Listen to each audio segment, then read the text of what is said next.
artist. Ginny, as we look at some of your work, and boy, have you won a lot of awards and a lot of acclaim. I have a big poster in my office that has one of your pieces on it.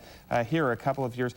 Describe what your style is. It's lamp-worked glass, they say in the trade. Yes, lamp working differs from the glass blowing that most people know, in that it's done with pre-drawn rods and tubes over a torch of propane and oxygen.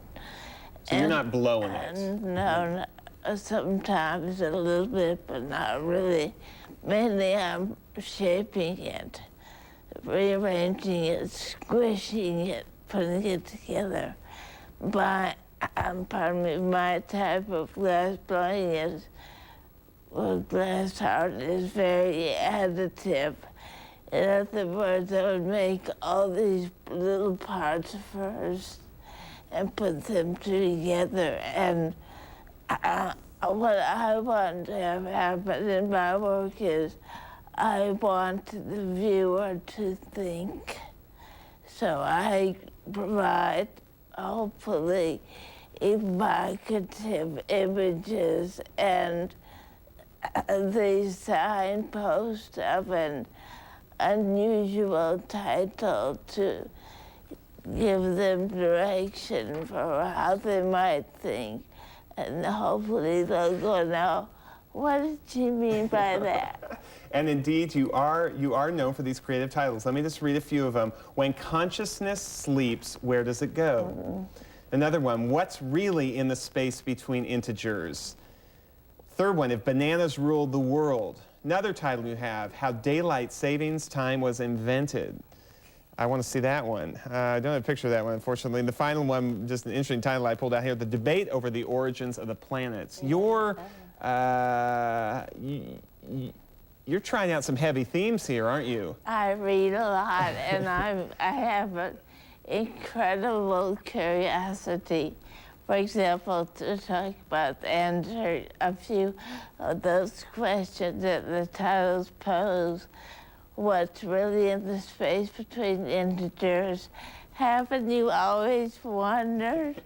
I mean, they tell you in high school or in grade school, there's infinity between integers. Well, there's got to be something in there.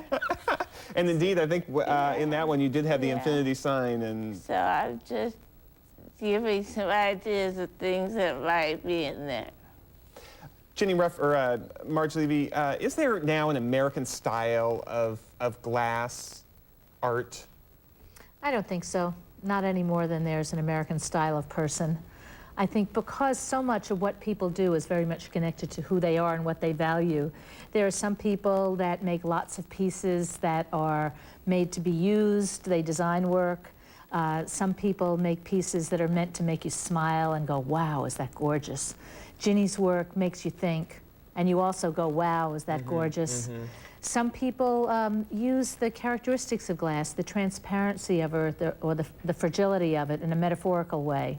So I think just like America is a country of many traditions and many ways of being, I think in the glass art field there are many ways of being a glass object. Yeah. You are going to be a recipient of one of the distinguished awards around here, the Lubinsky Award, given out by your school. Yes. We'll have you talk about it because it probably feels too egotistical to you talk about your own award, but we'll let you comment. But first, the award is what? Well, the award is called the Lubinsky Award, and it's an award that is given in the name of two Czech artists who changed the world of Czech and European glass. And they have designed the award, and it's a glass sculpture, but the award is meant to honor them. And it is given jointly by Pilchuck Glass School and Chateau Saint Michel Winery. And each year it is given to an outstanding, internationally acclaimed artist. Not local. Not local. Yeah. First year it went to Dale Chihuly. Second year it went to Bill Morris. Third year it went to Lino Tagliapietro from Venice. And this year to Ginny Ruffner. Congratulations. Thank you very much. I'm looking forward to it a lot. First female recipient. Yeah, you know what I said? I'm delighted to be the first female. I just don't want to be the only female. Fair enough. I'm sure some other female will win before you're done giving out that award. A couple of your pieces I want to make sure people see. This is on the Seafirst Tower, Bronze Wings it's called. You did it in 1990. People walking downtown can certainly see that as they go. Also, we have some of your a little more recent work. This one is called The Secret of Eye-Hand Coordination. Yes. One thing you're known for, and I'd like you to comment on, is your painting. I mean, there's quite a bit of painting here in your work. Well, I was trained as a painter. My degrees are in painting. I think of myself as a painter, perhaps just as much as a glass artist. The pieces are only half done when the form is done. To me, the painting is just as important as the form. Another one, architecture utilizing bamboo, clouds, and ivy. Why not? Very recent one. Did you say why not? Yeah. Yeah.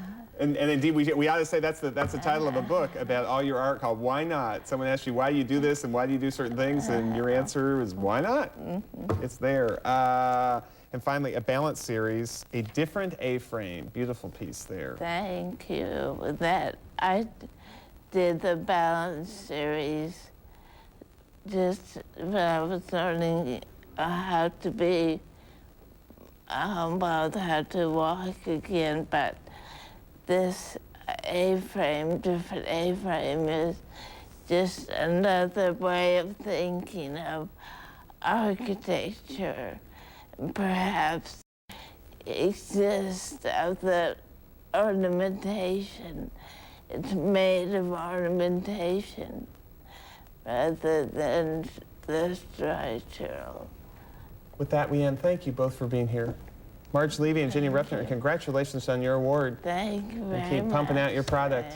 Thanks. Pilchuck Glass School, Marge Levy is the executive director, and Ginny Ruffner is an award-winning artist here. Appreciate you both being here. And stay with us. When Northwest Week continues, we highlight the region's newspaper for the poor and homeless, Real Change. Stay tuned.